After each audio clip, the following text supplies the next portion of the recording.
In this video, I'll show you how to watch NBC on Peacock. Step 1. Subscribe to Peacock Premium or Premium Plus.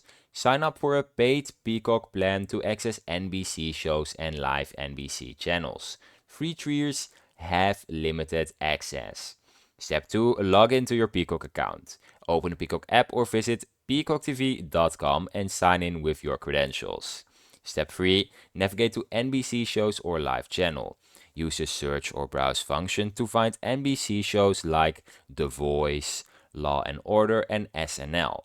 For live NBC channels, go to the channel section and select your local NBC station.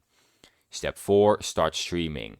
Click on the episode or live stream you want to watch. Enjoy next day access to current NBC episodes and live programming.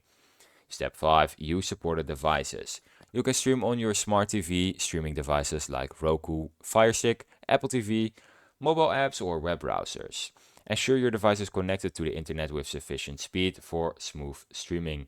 Now I have some tips for the best NBC streaming experience. You can enable subtitles or closed captions in your playback settings. You can use a wired connection for better stability on smart TVs. And you can keep your app updated to access new features and content. That is how you watch NBC on Peacock. I hope you found this video helpful. If it was, please subscribe. If you have any questions, you can leave them in the comments.